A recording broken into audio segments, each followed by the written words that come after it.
Mesdames, Messieurs, bonjour et bienvenue à votre émission 7 Afrique sur la chaîne africaine de télévision. Très heureux de vous retrouver aujourd'hui avec nos invités. Eh bien, nous allons passer au paille fin plusieurs sujets qui ont marqué l'actualité au Burkina Faso, mais aussi au plan sous-régional. Et pour en parler à cette émission du jour, j'ai avec moi M. Marcel Tankwano du mouvement M21. Je suis également accompagné de M. Isiaka Ouedraogo, il est le président du Conseil d'information et de suivi des actions du gouvernement. M. Abraham Badolo de l'Alliance pour la défense de la patrie est également au rendez-vous. Et nous recevons sur ce plateau notre invité, M. Naba Libidi, il est le président de l'Observatoire Sans Frontières. Et avec nous également pour cette émission, le docteur Guy Michel Brou, il est enseignant-chercheur, indépendant, analyste. Mesdames, Messieurs, voici donc le décor planté à cette émission du jour. Et avant donc de rentrer dans le vif du sujet, sur les réseaux sociaux, il est fait cas d'un déplacement massif de la population de Djibo vers la capitale burkinabé. On attend toujours la confirmation de cette information par les autorités burkinabées. Et pour en parler justement, donc un avant-goût, pour entrer justement dans le vif du sujet, Monsieur Mathias Marcel Tankwano du mouvement M21. Alors, on a vu cette publication dans les réseaux sociaux, relayée par Newton Ahmed Bari. D'aucuns pensent qu'il est d'ailleurs l'auteur donc de cette publication qui indique clairement qu'une partie de la population de la ville de Djibo est en train de converger vers la ville de Ouagadougou. Alors, monsieur Tankwano, quel est votre avis sur cette publication? C'est quand même inquiétant, non? Okay, merci d'abord pour l'invitation. Également, merci pour cette question. C'est une très belle question. Vous avez parlé de Ahmed Newton Bari, qui n'est pas, c'est pas une voix officielle. Nous pensons, quand une situation arrive à ce niveau, nous avons des autorités, nous avons des voix officielles qui peuvent vraiment nous amener à accepter ou à comprendre. Mais venant d'un célèbre journaliste qui se livre à ça, bon, moi c'est étonnant. Bon, c'est pour dire qu'en réalité, quand nous avons certainement vérifié les informations à notre niveau, nous pensons que ces informations ne sont pas vraies. Elles ne sont pas du tout vraies parce que, en ce sens qu'il y a des images qui ont été manipulées. Et ces images-là, ceux qui ont jeté ces images, l'objectif c'est de paniquer les populations, c'est de dire que rien ne fait sur le terrain, c'est je ne dirais pas, voir notre pays dans cette situation assez grave. Bon, c'est fait à dessein, mais c'est malheureux que des Burkinabés se lancent dans cette dynamique vraiment d'intoxiquer notre peuple. À partir du moment où les plus hautes autorités nous disent, pas que ces gens nous disent, nous voyons déjà, notre pays est en guerre avec des gens, on ne devrait pas quand même relayer ce genre d'informations. Et à supposer même que ces informations étaient vraies, nous pensons qu'il fallait d'abord se contenir et vérifier ces informations. Ça ne sert à rien que l'on veuille certainement faire plaisir à des gens en lançant ces informations comme ça, en paniquant les Burkinabés de cette façon. Eh bien, après, si ces informations se révèlent être fausses, qu'est-ce qu'on fait? Bon, nous pensons que votre question que vous m'avez posée, nous ne croyons pas à ces informations parce que vous voyez, le même Ahmed Newton Bari avait dit que les terroristes ont dit qu'ils allaient fêter le Ramadan à Waiguya et Tabaski à Ouagadougou. C'est le même aujourd'hui qui a lancé un appel, il faut même dire un assaut, qui dit déjà que les terroristes ont de cette façon, la manière donc d'attaquer les populations fait que de Pama, à Kaya, de Pensa, à Barsalgo, que tous ces gens doivent rentrer vers Ouagadougou parce que lui, il pense qu'il y a la paix seulement qu'à Ouagadougou. Vous voyez, c'est comme j'ai dit, c'est fait à dessein. Mais c'est malheureux que des Burkinabés se livrent à ce genre d'informations. Et surtout, venant de Ahmed Newton Bari, qui a géré la CENI, qui a organisé les élections les plus chères au monde en Afrique, en tout cas au Burkina Faso. Donc, ce monsieur aujourd'hui livre son pays comme ça. Finalement, moi, c'est un grand frère que j'ai connu, que je respecte, mais là, il en fait trop. Qu'il ait pitié de notre pays, qu'il ait pitié des Burkinabés, qu'il ait pitié des populations. Et même si cela était vrai, nous pensons qu'il allait livrer ces informations aux plus hautes autorités que de se livrer sur Facebook, que de se livrer dans ce genre d'informations quand on sait que ces populations burkinabées souffrent et qui ne savent même pas comment repartir dans leur village. Donc pour nous, Ahmed Newton Barry n'est pas une voix officielle. Et par conséquent, nous attendons des voix plus indiquées pour nous rassurer que ce que nous avons vu, ce que nous avons entendu là, n'est pas vrai. N'est pas vrai. Alors, ce sont des propos que vous assumez entièrement. Alors, Monsieur Isiaka Ouedraogo... J'assume. Vous assumez j'assume entièrement. Alors, Monsieur Isiaka Ouedraogo, président du Conseil d'information et de suivi des actions du gouvernement, alors, faut-il croire ou pas? Bon, pour moi, la question n'est pas à la croyance ou à la non-croyance. Je pense que... c'est une réalité? Non, je ne dis pas non plus que c'est une réalité. Moi, j'affirme les choses lorsque, en fait, je les constate moi-même. Lorsque j'ai des preuves. Je ne peux pas, sur la base, par exemple... Vous n'avez aucune preuve? Je n'ai aucune preuve. Mais ce que je tiens à dire quand même est que si ça vient de M. Newton Ahmed Barry, qui est un journaliste chevronné, plein d'expérience, et c'est un monsieur que moi, je respecte. Je pense qu'il sait aussi que on ne peut pas se permettre de donner des informations de ce genre, des risques d'être attaqué par la justice ou par les autorités en place. Alors, s'il a donné en fait ces informations, c'est qu'il est sûr de sa source, il est sûr, et bien sûr, que les gens ont quitté Djibo pour venir à Ouaga. Moi, j'ai vu des images circuler sur les réseaux sociaux. On me l'a envoyé, j'ai vu sur Facebook et tout. Mais je dis, comme les images sont manipulables à nos jours, c'est possible que les images soient manipulées. J'ai même vu un jeune garçon qu'on a attrapé pour témoigner qui passait tout son temps à rire lorsque on l'a interpellé pour dire que non, voilà, il vient d'arriver de Djibo, qu'est-ce qui s'est passé pour qu'ils arrivent à Ouaga et tout. En fait, bon, ça ne m'a pas du tout rassuré parce que j'ai vu que, bon, en fait, voilà, c'était des plaisantins. C'était des images montées pour vous? Non, moi, en tout cas, ces images ne m'ont pas rassuré. D'accord. Voilà, les images ne m'ont pas rassuré. Et je pense que nous sommes à une époque où, sincèrement, c'est vrai que les autorités militaires aujourd'hui ont des problèmes pour en fait sécuriser notre pays. Ça, c'est un fait, c'est un constat qui est là. Mais je pense que de par nos réactions et nos agissements aussi, évitons d'apeurer nos populations parce que ce n'est pas du tout bien. Ça va nous créer des situations que nous-mêmes, nous ne pourrons pas gérer. Moi, je pense qu'il faut quand même un peu de la modération bien sûr, dans la distillation en fait, des images et des informations. Il faut éviter en fait de créer la panique autour de nos populations.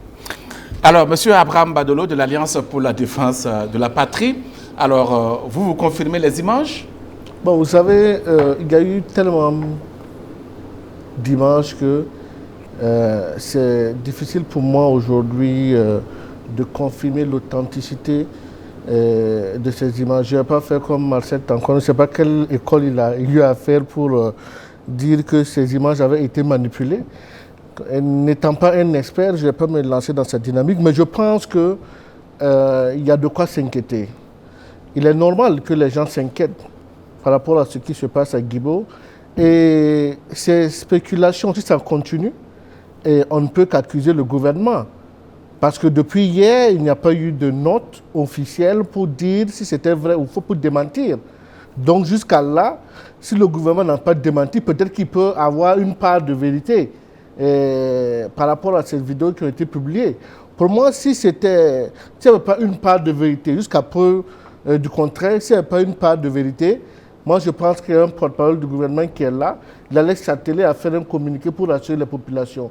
Mais jusqu'à hier, jusqu'à l'instant où nous sommes sur le plateau... Vous voulez parler du jeudi 12 mai 2022? Voilà, jusqu'à aujourd'hui... Jusqu'à ce vendredi, nous sommes vendredi aujourd'hui. Il n'y a pas eu de communiqué officiel par rapport à ces vidéos. Donc, ça amène les gens à se dire que la situation est vraiment critique. Parce que il est inconcevable que quand même les gens subissent de telles pressions et qu'on ne voit pas une réaction venant du gouvernement. Donc moi, en tout cas, je crois à ces vidéos jusqu'à ce que je vois un communiqué officiel venant du gouvernement pour démentir, pour nous rassurer que la situation n'est pas réelle. Et sinon, venir s'asseoir sur un plateau, dire que non, les images ont été manipulées. Moi, je dirais une chose. Vous savez, nous sommes... C'est son opinion, M. Oui, Abraham Badolo. je suis d'accord avec son opinion. J'aimerais que les gens sachent une chose. Nous sommes dans un contexte très difficile. Aujourd'hui, il n'y a pas quelqu'un qui n'aime pas le Burkina Faso. Il n'y a aucun citoyen qui déteste son pays. Il n'y en a pas. Ceux qui détestent leur pays, c'est ceux qui ont pris les armes pour se retourner contre les Burkinabés, contre leurs frères que nous sommes. Je pense que nous devons avoir un langage modéré les uns envers les autres. Moi, je dirais que si Newton Barry a pu faire une telle publication, et considérez-lui quand même un peu le doute. Peut-être qu'il a pu avoir des informations qui ont été vérifiées par lui, étant donné que ce n'est pas un petit journaliste qui l'ont amené à faire cette publication. Mais quand on écoute les uns les autres, c'est comme si à chaque fois c'est un discours qui revient partout sur les plateaux, c'est comme s'il y avait deux Burkinabés, ceux qui aiment leur pays et ceux qui n'aiment pas leur pays. Nous n'avons qu'un seul pays. Je pense que nous devons avoir un discours conciliant. Il faut que nous sachions que nous sommes tous burkinabés, nous aimons tous notre pays. Quand les gens critiquent, c'est parce qu'ils veulent que les choses bougent. C'est parce qu'on veut le meilleur pour notre pays que nous critiquons. Alors, merci beaucoup, M. Abraham Badolo. Je rappelle que cette émission, ce n'est pas un secret, hein, c'est une émission enregistrée donc, ce vendredi, 13 mai 2022. Alors, M. Naba, vous êtes le président de l'Observatoire sans frontières. Observateur sans frontières. Exactement. Alors, quelle est votre réaction sur ces images que nous avons vues sur les réseaux sociaux? Il faut dire que comme tous les Burkinabés, nous avons pu voir ces images relayées par un certain nombre de personnes. Mais pour nous, vous savez que le Burkina est dans un contexte quand même difficile. Et comme ça, lancer que des populations d'une commune sont en train, en masse, de relayer, de regagner Ouagadougou, d'où il y a visiblement la sécurité, peut justement porter une certaine psychose sur les uns et les autres. Ce qui me fait dire que la responsabilité de cette information doit être justement avérée. La conscience de divulguer une telle information d'une telle sensibilité doit être assumée. Ceci dit, nous nous en tenons justement à ce que l'autorité publique nous donnera comme orientation, comme information. En tout état de cause, il faut dire qu'au sein de Observateurs sans frontières, le responsable chargé à l'information est déjà sur le terrain pour récolter au mieux les informations liées à cela. Ce que je peux dire, c'est qu'il y a eu un ravitaillement de vivres justement dans cette localité de Djibo. Et s'il y a un ravitaillement de vivres, il faut dire que les camions vont regagner Ouagadougou.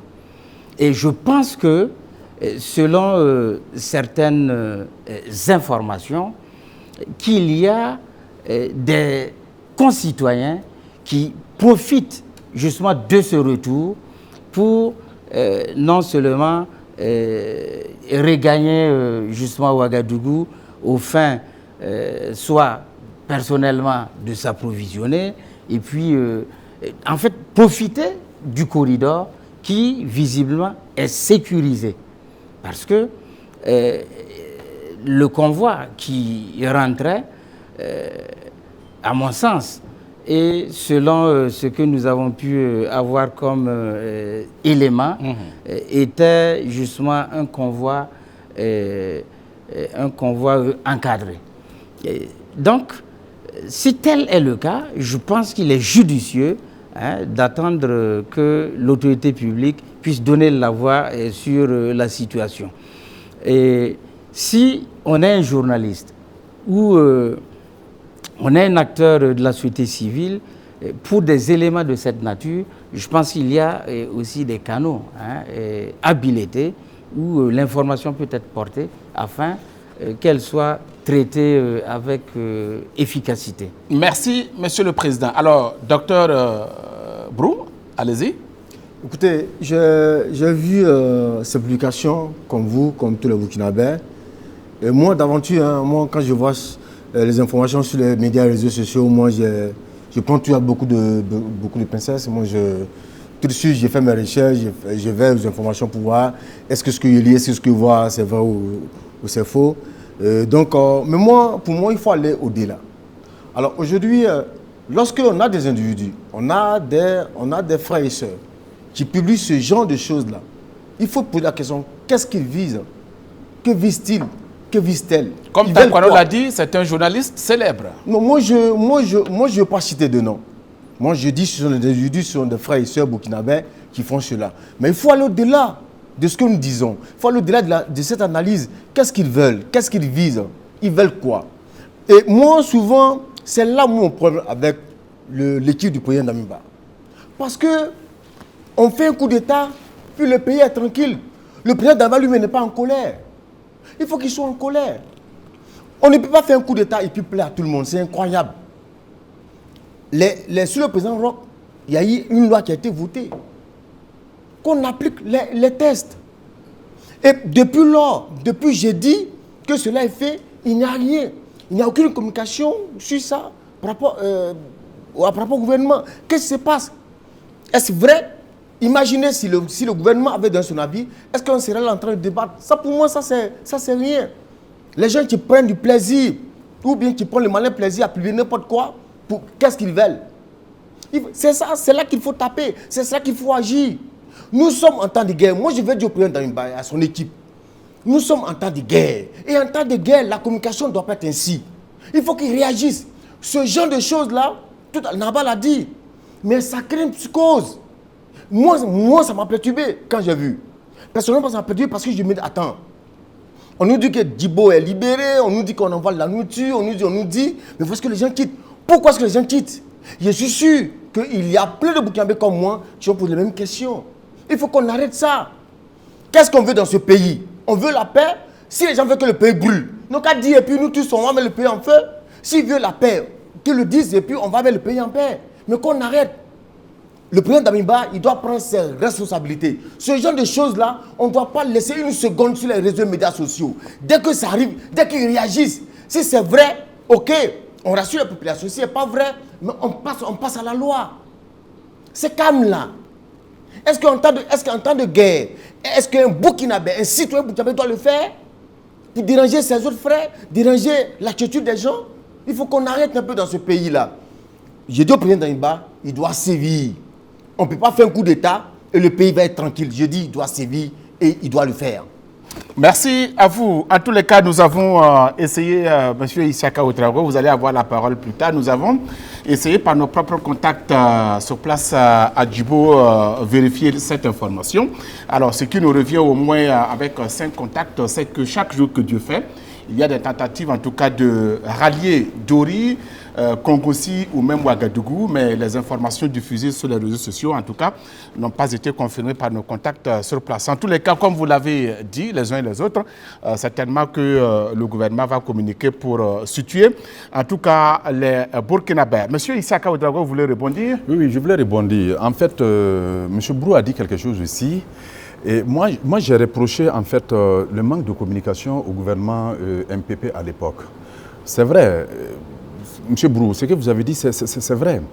Il y a un problème de communication au sein du gouvernement. Mais le problème fondamental ici, c'est quoi? En fait, c'est l'acteur lui-même qui va donner en fait cette communication. Parce qu'aujourd'hui, ça, moi je l'ai dit, aujourd'hui, le porte-parole du gouvernement ne peut pas sortir aujourd'hui nous dire quelque chose et on va croire.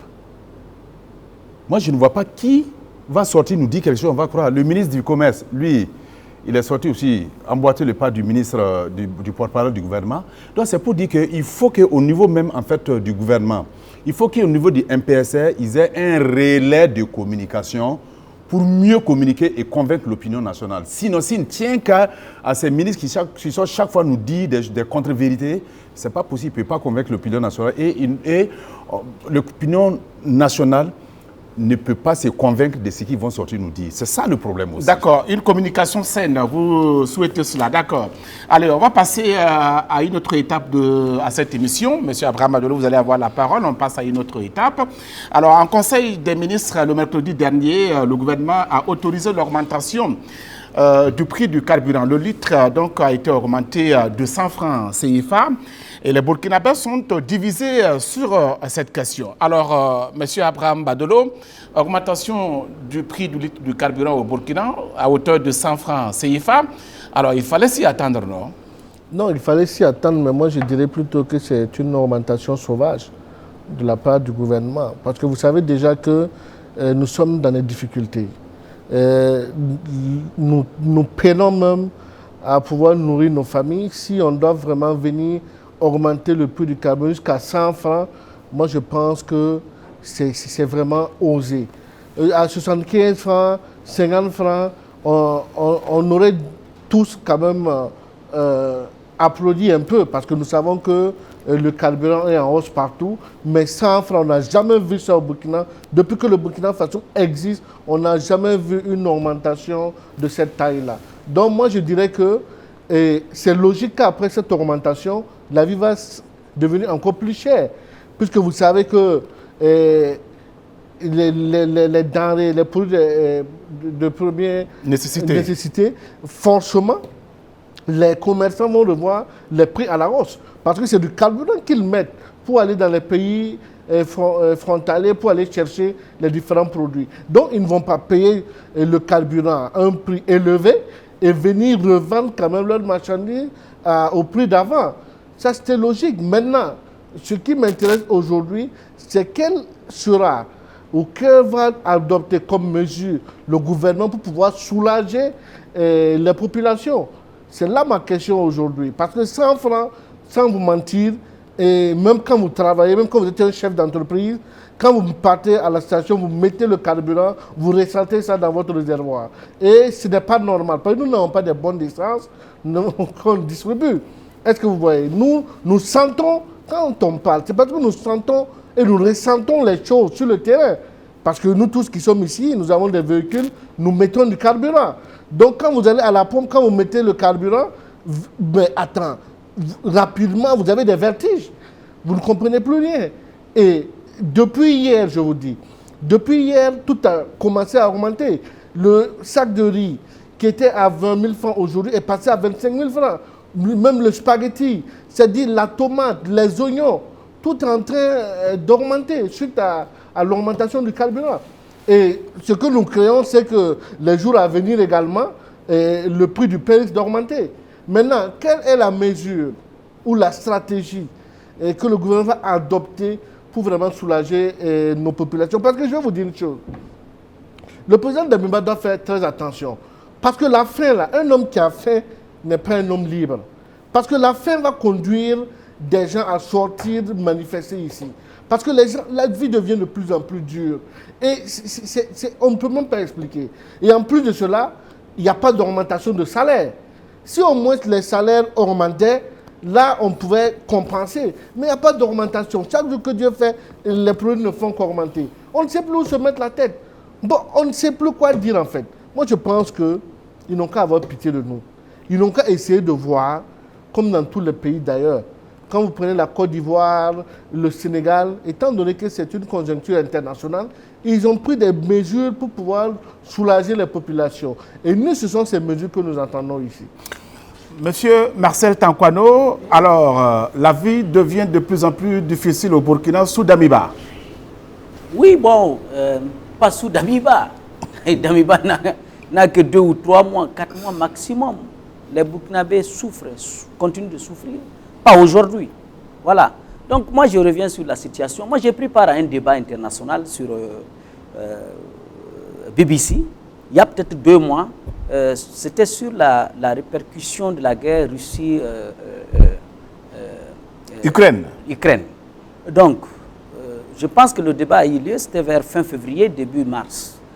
C'était qu'en Afrique, quelles pourraient être les répercussions au niveau des pays africains pendant ce temps-là, pendant cette guerre-là.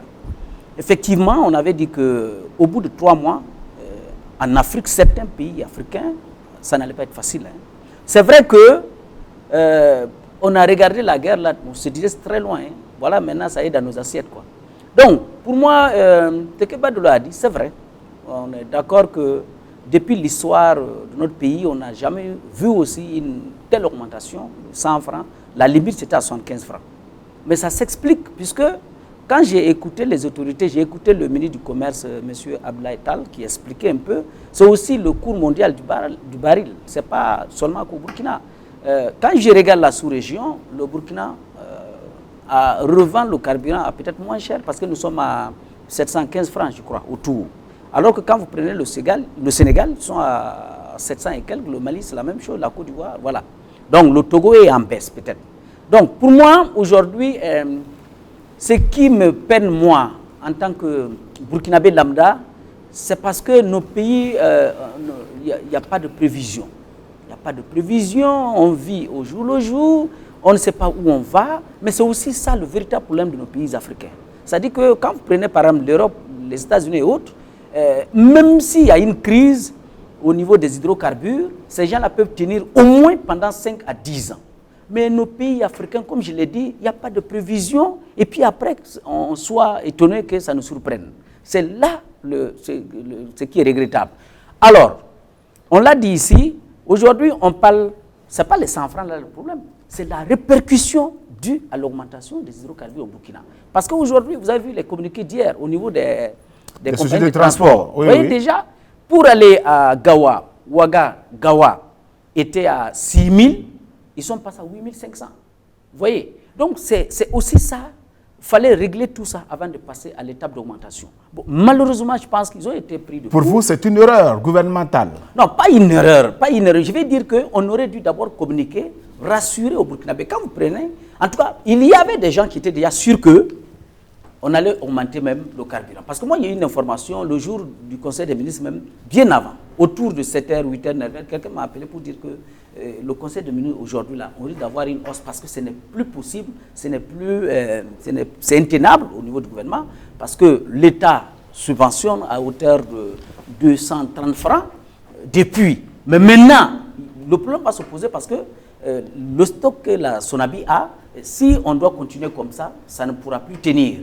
Bon, vous avez vu la rumeur qui a couru il y a 2 semaines où on avait dit qu'il y a un problème de carburant, un problème. Vous voyez, dans les stations, c'était le jus a manqué. Donc aujourd'hui, il fallait juguler tout cela.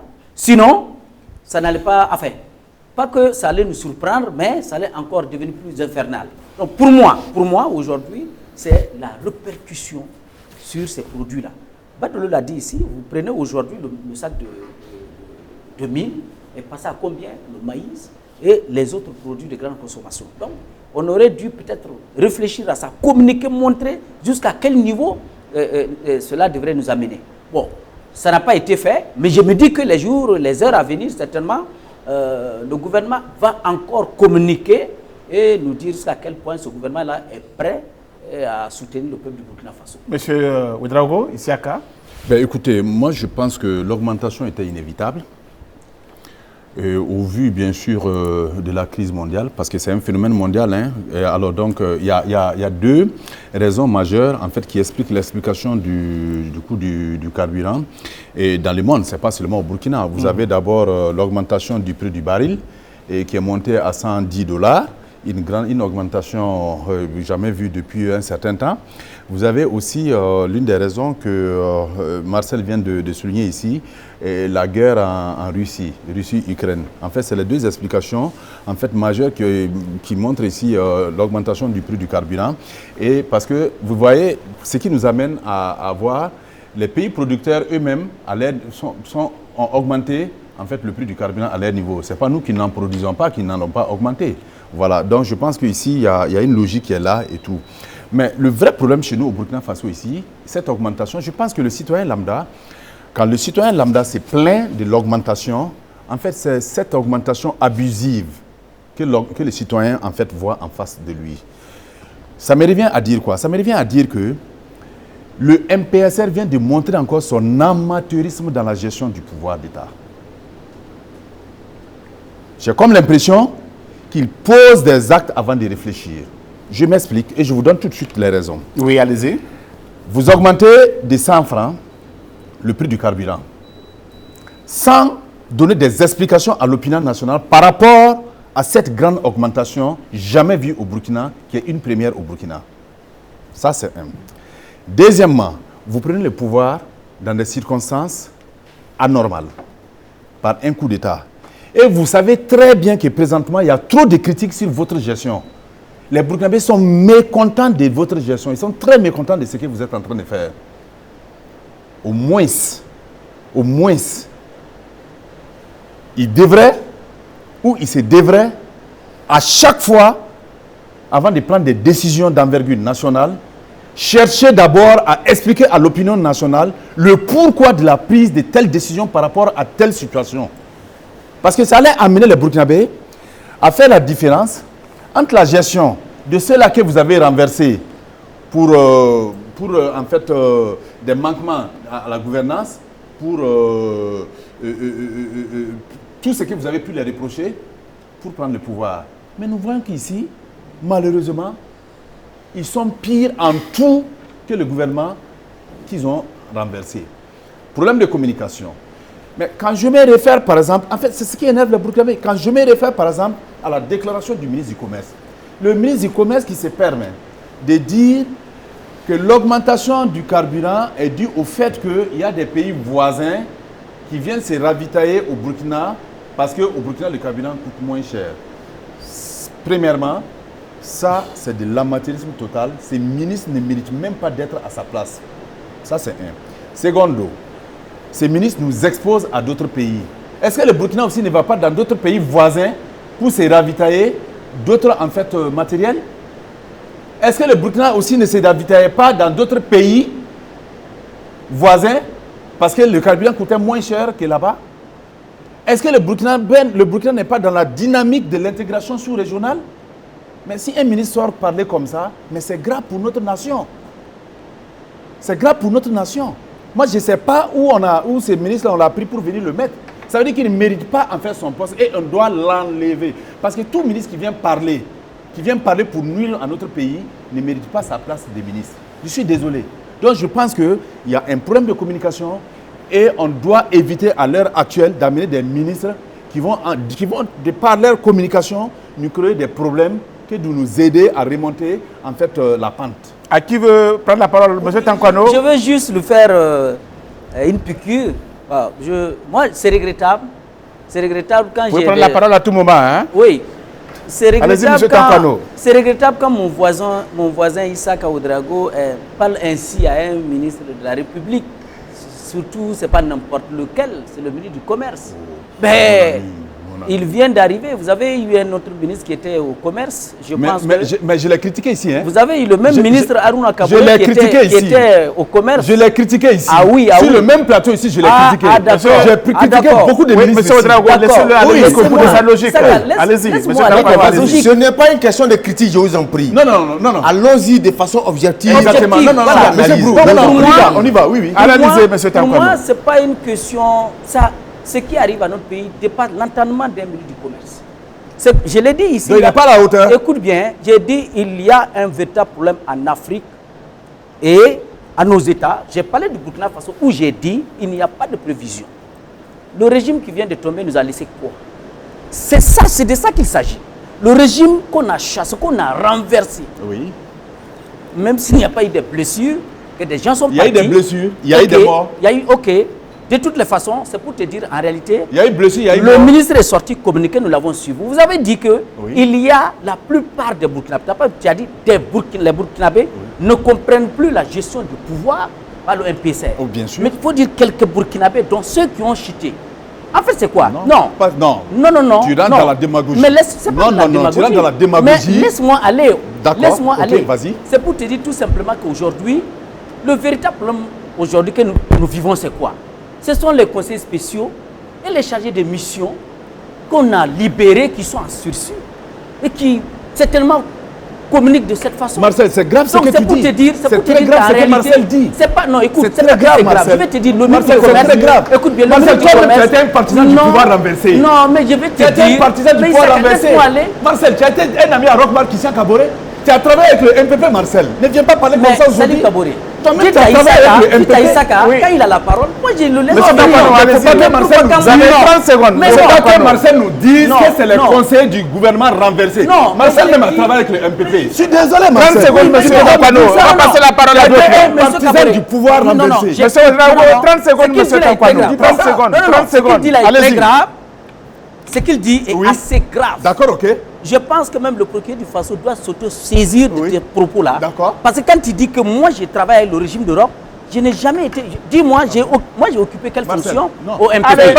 J'ai certainement eu des proximités, peut-être à un moment. Vous avez juste. Je n'ai jamais été responsable au MPP. Je ne parle pas de Monsieur responsabilité. Tampano, monsieur Tampano, monsieur Ouedraogo.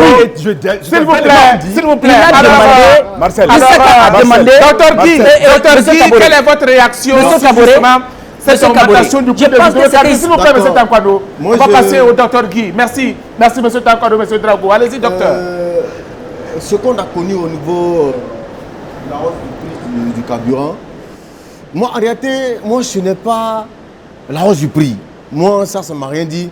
Parce que plus ou moins, même nos parents au village, à Noudougou, à Tougouri, ils savaient plus ou moins qu'un jour on allait en arriver à là. Donc tout le monde le savait. Moi ce qui me choque, c'est la réaction du gouvernement. L'amateurisme total. L'amateurisme criard. L'amateurisme, j'avais dit, avec aisance. Moi, c'est ça qui me révolte, qui me choque. Mais lorsque, le lendemain, on prend une telle décision et qu'un ministre de la République vient dire qu'on augmente les choses de façon sauvage, waouh! On est dans quelle république? Non, mais là, il a évoqué la question du prix du ticket de transport. Oui, mais on est dans quelle république? Et le gouvernement a condamné ça, le gouvernement s'est démarqué. Monsieur Kaboré, le gouvernement devait discuter. Bien avant. Est-ce que vous comprenez? Bien avant. Parce que le gouvernement sait que la question du carburant est très sensible. Le carburant, c'est l'une des matières premières, mais c'est incroyable, à la base de tout. Dès qu'il y a un iota qui bouge là-dessus, toute la ligne bouge. C'est une matière première. Alors, avant de prendre cette décision, il faut réunir tous les partenaires. Je dis bien tous les partenaires qui rentrent en ligne de compte concernant le carburant. En première ligne, les transporteurs. Parce que ce que le ministre oublie, les transporteurs peuvent, excusez-moi, ce n'est pas mon intention, mais faire basculer le pouvoir en 72 heures. Si aujourd'hui, les transporteurs décident de ne plus bouger, c'est terminé en 3 jours. Ouagadougou est asphyxié. Tout le pays est asphyxié. Donc il faut quitter cet amateurisme. Sincèrement, moi j'ai mal. Et moi c'est là que ça me choque, c'est là que moi j'ai mal. C'est là que moi je ne comprends pas le gouvernement burkinabé. Il faut qu'on change cette façon d'agir et de faire. On ne peut pas prendre de telles décisions au niveau d'un conseil de ministres et puis le lendemain venir insulter les gens, les injurer pour dire écoutez, on assiste à des augmentations sauvages. De quoi on parle? On est dans quelle république? Le gouvernement, pour moi, doit changer cette façon de faire là. Il faut discuter avec les gens. Ce sont des partenaires importants. D'accord? Parce que la question du carburant, c'est une question très sensible. Donc il faut faire attention. Il faut éviter ce genre de choses-là. Oui, pour ajouter, oui, je dirais qu'on n'a pas besoin d'être un économiste pour savoir que l'augmentation du carburant allait impacter sur la vie sociale burkinabé. On n'a pas besoin d'être un économiste pour le savoir. On n'a pas besoin. Et je dirais, mon problème est que, avant même de passer à l'acte, le gouvernement aurait dû organiser des rencontres avec ses différents partenaires, échanger avec ses partenaires et trouver un consensus pour qu'en augmentant le prix du carburant, pour qu'au moins la population ne ressente pas ça dans leur assiette et dans leur quotidien. Mais ça n'a pas été le cas. Ils font l'augmentation et maintenant c'est après l'augmentation qu'ils vont vers maintenant leurs partenaires pour leur demander d'être plus souples. Mais ça ne se fait pas. C'est de l'amateurisme total. Et quand on critique, les gens diront que non, vous n'aimez pas les gens. Mais c'est clair, on n'a pas besoin d'être un ministre pour le savoir. Un simple directeur, un simple citoyen devrait le savoir. C'est une logique. Maintenant, que faire? Parce que le problème est que moi, en tant que, si je suis PDG je sais pas, les transports, comme la fêtière. Voilà, d'une fêtière, je ne vais pas aller payer chèrement le carburant et venir laisser au même prix les tickets pour les passagers. En ce moment, qui va combler cette peine que je subis? C'est une réalité.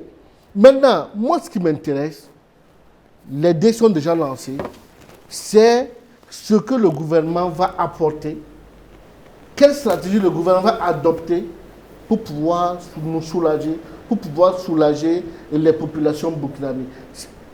À ce jour, ce sont ces questions que je me pose et j'aimerais vraiment avoir des réponses. Parce que si ça continue, je vous dis, si ça continue, ça va vraiment marquer la gouvernance du président Damiba. Parce que je vous dis que la fin devient criade. En ville, ça va encore mieux. Mais le comble, quand vous prenez Didir, qui est mon village aujourd'hui, le sac de maïs qui était à 25 000 est à 35 000 francs à Didir.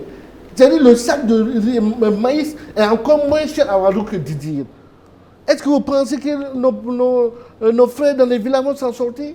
Ça ne peut plus aller. Vous prenez Ouagadougou, les choses augmentent, les salaires n'augmentent pas. Que faire pour venir en aide à nos frères et sœurs? Ça devient difficile. Et si on ne fait pas attention, la faim va conduire les gens dans les rues pour... Allez, on va passer, M. Badolo, la parole à Naba. Naba, réagissez.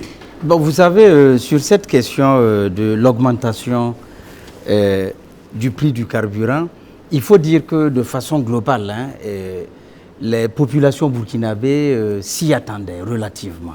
C'est pourquoi, quand c'est arrivé, sans grand étonnement, il n'y a pas eu, ou du moins, les citoyens ont accepté ça avec une certaine... avec philosophie.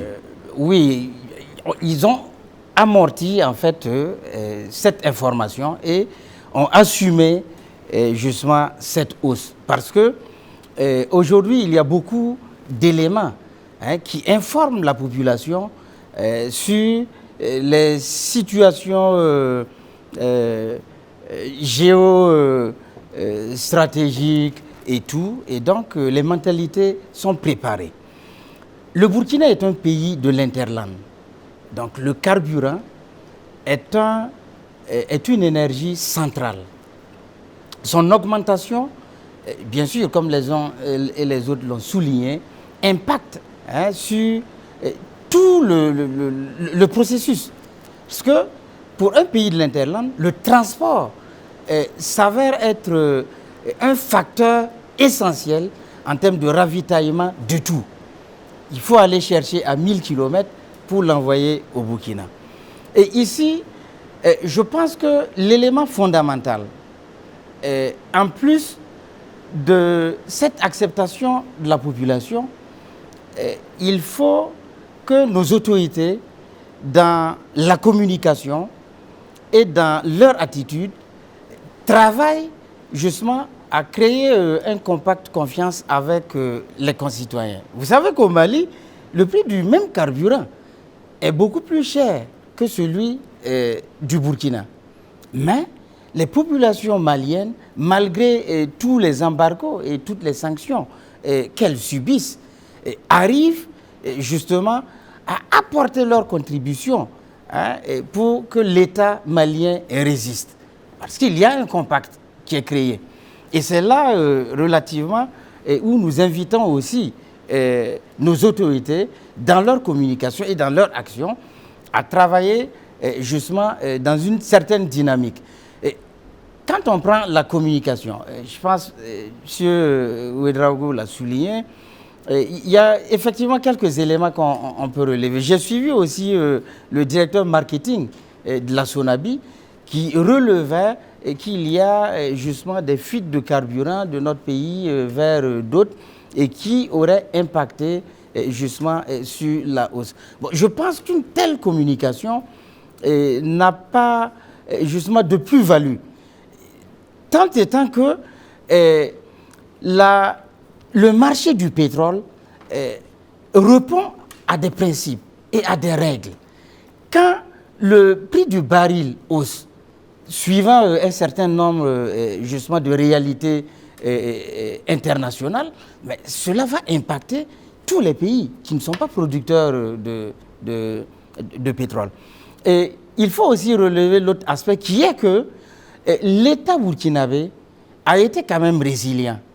Vous savez que la dernière hausse est survenue le 23 mars 2021, où il y a eu une hausse de 10 francs. Mais après cette date, il y a eu beaucoup de fluctuations du coût du baril. Mais nous sommes restés justement à ce niveau-là. On aurait pu, de 25 à 25 francs, augmenter ce coût, disons, ce prix-là, et qu'aujourd'hui, on aurait mis la population dans une dynamique d'acceptation de la chose. Mais il y a une chose qu'ensemble, nous devons reconnaître. L'essentiel, c'est la survie de la nation du Burkina.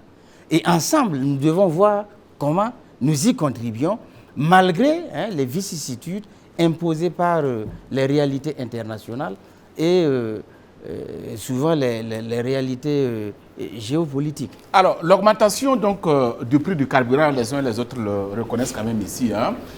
Cette augmentation va entraîner d'autres conséquences sur la chaîne donc, de fabrication des produits donc, de grande consommation. Alors, vous avez déjà les transporteurs qui se sont déjà signalés. Alors, docteur, ce sont des conséquences peut-être imprévisibles qui pourraient se produire. Écoutez, ça c'est de facto, ça y va de soi. En réalité, moi je voudrais souligner quelque chose. Vous voyez, la mauvaise manière de communiquer du gouvernement fait que cela plombe ses actions. Moi j'étais prêt à féliciter le gouvernement, notre gouvernement. Parce que dès que la crise russo-ukrainienne a commencé, dès que les choses ont commencé à varier au niveau du coût du pétrole, au niveau mondial, certains pays producteurs, tout de suite, sont passés à l'augmentation. Nous, on a mis du temps. Le gouvernement a fait des efforts pour jouer la parité. Autour de nous, tout à l'heure, Naba vient de le dire, même le Mali à côté, autour de nous, tout est plus cher. Mais on doit les féliciter pour ces efforts consentis. On doit tirer le chapeau. Mais la façon de communiquer fait aujourd'hui que personne ne reconnaît ces efforts consentis. Oui, on le sait, docteur. Alors, vous avez relevé le manque de professionnalisme dans la communication de la part du gouvernement.